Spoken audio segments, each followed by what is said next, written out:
Howdy YouTube folks, JimbowT here. This is a video response to SoulSurvivorX2's giveaway of a Ruger SR9-C, I believe it is. Cindy and Mike have a real nice channel, and I hope you stop by and visit them, and maybe subscribe if you like that kind of thing. And also Cindy has a little sister, Baby Blue on the Town, with a real nice channel too, so you might want to stop by and check out her channel. I think Cindy and Mike also have a Facebook page. You might want to stop by and click the like button on that if you like that sort of thing. And you might even want to enter this contest. As part of the contest, Cindy is asking if you have any tips for survival type tips, or any good recipes, that sort of thing. And so I had a couple of tips I wanted to share with folks on YouTube as part of the contest. My tip for the contest is to be as independent as you can from the food supply chain. In the summer of '79, the U.S. sold a squadron of advanced fighter jets to Israel. OPEC didn't like it and decided to embargo all the countries supporting Israel. What happened was overnight, the oil supply pretty much started drying up, and truckers couldn't deliver the goods to the grocery stores anymore. By the end of that week, the grocery store shelves started running dry, and so that's one of the reasons today that I garden. When I plant by seed, such as with these carrots, I like to use this highly porous soaker hose. It really keeps the ground saturated up and down the row. When I plant from a 6-pack, I like to use this solid polybutyl hose. The 1/2-inch polybutyl tubing is fairly cheap, and so are the fittings. I like to take the little outlet tees and cut them into 3 different parts. That way I have 3 little different outlets. On foggy mornings when there's a little dew on the plants, I like to get my 7 dust and put it in an old sock, and then just kind of real lightly sprinkle it over the plant. To combat vine borers, use liquid 7 and spray the very base of your plant.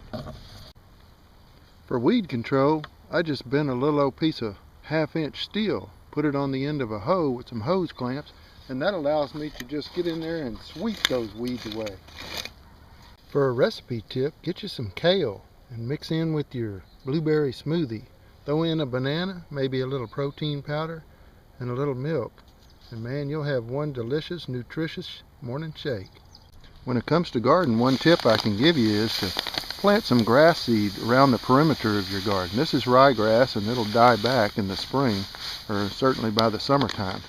But what this does is the rabbits and the deer will have something to graze on besides all your fresh produce. I also like to erect a ladder stand overlooking that grassy patch that I just planted. I like to put it so that the sun is at my back. That way, if any rabbits and deer show up, I can always have the option to invite them in for dinner. When you do your preserving of the harvest, if you'll write the dates on top of each one of your jars, it'll help you ensure that you're using the oldest stuff first. Another way to protect yourself from an interruption of food supply is to raise chickens. Backyard chickens can be a lot of fun to raise, and they also have some other dividends. Every now and then they'll give you an egg or 2. For best egg production, use a feed that's designed for laying hens. And I like to mix that with about 50-50 with some cracked corn and some Milo. And then, just to help protect the hens from any parasites, I use this stuff called diatomaceous earth, and I'll sprinkle just a little bit on their feed, mix it in,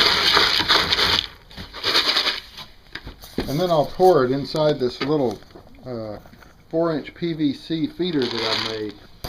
Ensure that your layer hens have fresh water at all times. I use this little fountain, and anytime the bowl starts getting low, it starts raising up and then it refills.